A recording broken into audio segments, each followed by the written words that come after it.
제사장과 종교의 지도자들에게 모함을 받고 십자가형에 당하시는지 그 과정들을 쭉 이야기해 주고 있습니다.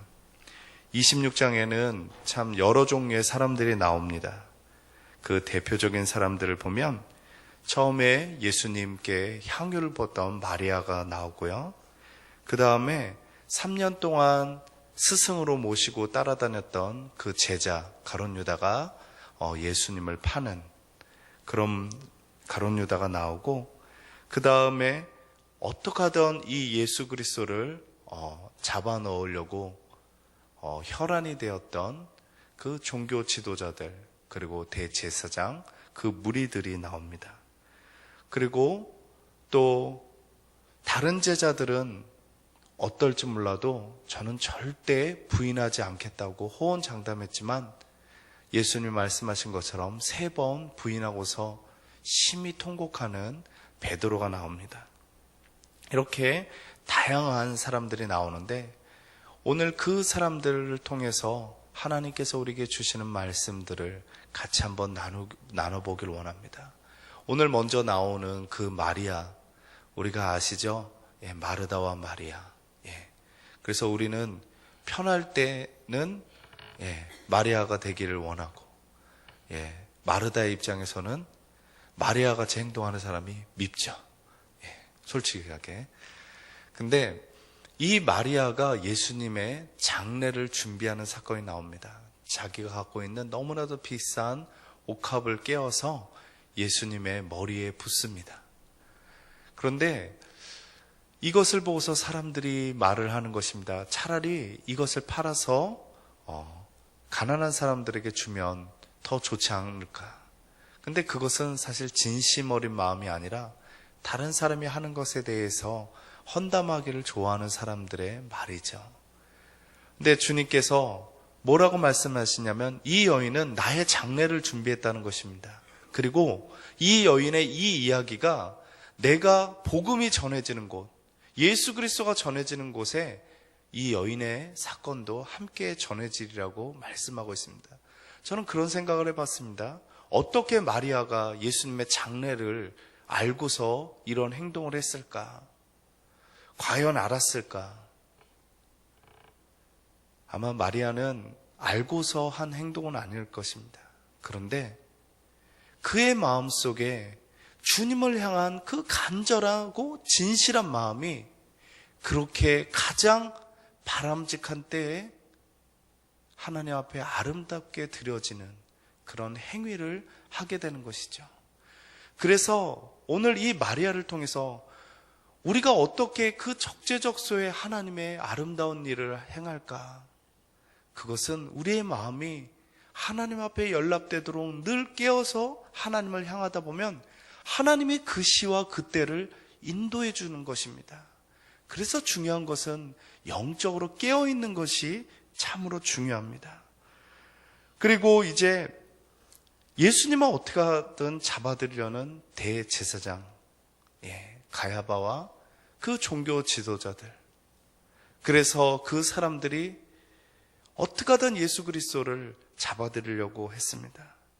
그러다가 가룟 유다가 그것을 알고 그들과 협의를 하게 됩니다. 왜 가룟 유다는 예수님을 팔려고 했을까? 여러분, 가룟 유다가 굉장히 똑똑한 사람입니다. 여러분, 똑똑한 사람에게요 돈을 맡깁니다. 여러분, 그렇지 않습니까? 흐리멍하고 그런 사람에게 돈을 맡기지 않습니다. 왜냐하면 그러면 큰일 나기 때문에. 근데 여러분, 가룟 유다가요, 가룟 유다 외에 마태를 보면은 마태가 세리였어요. 세리는 셈에 능하고요, 계산력이 빠르고 돈을 잘 관리합니다. 그럼에도 불구하고 가룟 유다를 맡겼습니다. 왜냐하면 재정이라는 것은 그냥 셈만 잘하는 것이 아니라 전체적인 그림, 우리가 소위 왁구라고 그러죠. 그것을 보고서 재정을 담당할 수 있는 사람에게 맡기는 것입니다. 가룟 유다는 굉장히 똑똑했습니다. 그래서 그에게 맡겼습니다.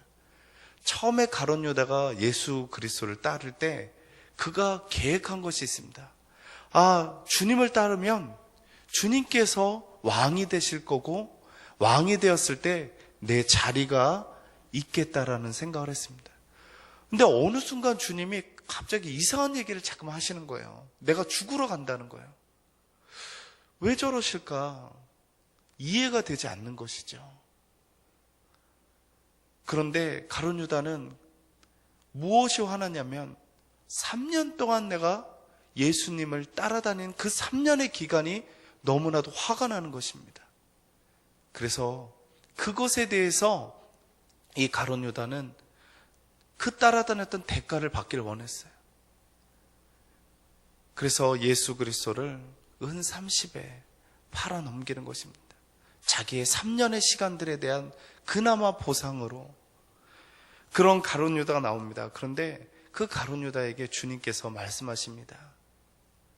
나를 팔 자가 누군지 제자들에게 말하면서 나중에 말씀해 보면 가룟 유다에게 이야기합니다. 가룟 유다가 자기를 향해서 이야기하는 것 같으니까 묻지 않습니까? 저입니까? 그럴 때 주님이 내가 이미 이야기했다고. 나하고 음식 먹을 때 같이 그 음식에 손을 대는 자, 그 사람이 나를 팔 것이라고 이야기를 하지 않습니까? 그런데 주님이 하나하나 자세하게 이야기하는 이유가 무엇이라고 여러분 생각하십니까? 가룟 유다를 겁박하기 위해서요? 무엇 때문에 그렇습니까? 그 이유는 베드로와의 이야기를 통해서 우리가 짐작할 수 있습니다. 그 다음에 베드로하고 이야기를 합니다. 제자들에게 다 제자들이 나를 팔 거라고, 나를 떠날 거라고 이야기할 때 이 베드로가 뭐라고 이야기합니까? 다른 제자들은 다 주님을 떠나도 저는 절대 주님을 떠나지 않습니다. 그때 주님이 뭐라고 말씀하십니까? 내가 나를 부인하리라고. 그것도 정확하게 다굴기 전에, 오늘 새벽 다굴기 전에 네가 나를 3번 부인하리라고. 그리고 정말 베드로는 그렇게 3번 부인하게 됩니다. 그리고서 그것을 기억하고 누가복음에서 뭐라고 얘기하냐면 그렇게 부인하고 난 뒤에 주님과 눈이 마주치는 거예요. 여러분 상상이 되십니까? 그 찔려가지고 오는 그 마음, 주님이 했던 그 이야기가 떠오르는 그 마음. 우리는 베드로의 마음을 누구나 다 이해하실 거예요. 왜냐하면 우리가 살아가면서 여러분 이런 경험 없습니까? 내가 다른 사람의 잘못된 행동을 보면서 어떻게 저럴 수가 있을까? 그렇게 비난하고 조롱했는데 내 삶 가운데 그런 행동이 드러날 때 저도 많이 있어요. 너무나도 부끄러운 거죠. 너무나도 부끄러운 거죠. 제가 다시 한번 묻겠습니다. 왜 주님은 이 베드로에게, 가룟 유다에게, 제자들에게 미리 되어질 일들을 미리 주님이 말씀하신 것입니까? 나는 도무지 너희들을 믿을 수가 없다. 이 한심한 놈들아. 그것을 지적하기 위해서입니까? 아닙니다. 주님께서 제자들에게 미리 이야기하는 데는 내가 너희의 연약함들을 내가 알고 있다는 것입니다. 그런데 내가 십자가에서 죽는다 할지라도 너희가 나를 떠나지 말라는 거예요. 복음을 떠나지 말라는 거예요. 하나님의 나라가 올 것을 포기하지 말라는 거예요. 주님께서 제일 안타깝게 여겼던 것은 가룟 유다의 자살입니다. 떠나갔던 그 베드로를 향해서 주님이 갈릴리 호숫가까지 가서 그 베드로를 다시 부르시는 것을 보지 않습니까? 주님께서는 우리가 비록 넘어지고 산 가운데 넘어져도 주님이 우리에게 원하시는 것은 거기에 머물러서 포기하고 자포자기 하지 말라는 거예요. 내가 다시 가서 너를 세우리라. 너를 붙잡아주고 일으키리라. 주님께서 말씀하시는 것입니다. 그러기 위해서 미리 이야기를 하는 것입니다. 주님은 이미 우리의 연약함으로 우리가 의로워질 수 없음을 너무나도 잘 아셨기 때문에 그래서 주님께서 인간의 몸을 입고 이 땅에 오셔서 십자가상에서 우리의 죄를 대속하신 것입니다. 그런데 그것을 진심으로 받아들이고요, 베드로처럼 한평생 마음속에 기억하는 사람들은요, 내가 어떤 의로운 결단을 해서 내 의지로 내가 의로워지려는 것보다 훨씬 더 우리의 삶을 변화시키고 바꾼다는 사실을 기억하기를 원합니다. 그래서 우리가 기도할 때나 우리가 때로는 연약해서 넘어질 때, 저는 이 예수님의 그 골고다의 길을 가시는 그 비아돌로사 그 여정을요, 읽으면서 묵상합니다. 그리고 주님 앞에 기도하면서 묻습니다. 주님, 이 길을 왜 가십니까? 누구를 위해서 가십니까? 그럴 때 주님이 주시는 큰 은혜가 있어요. 그리고 내가 왜 살아가는지, 내가 무엇을 위해서 살아가야 될지를 주님께서 깨닫게 해주십니다. 우리가 자주자주 주님의 이 순한 이야기를 묵상하며 나갈 수 있기 원합니다. 사순절 기간에만 묵상하는 게 아니에요. 이것이 우리의 본질이기 때문에 우리는 매일매일 묵상해야 되는 거예요. 그럴 때 우리의 삶의 방향이 넓게 그냥 분주하게 보였던 것이요, 아주 깨끗하게 어느 방향으로 가야 될지를 주님께서 보여주십니다. 그리고 기억하십시오. 우리는 순간순간 넘어집니다.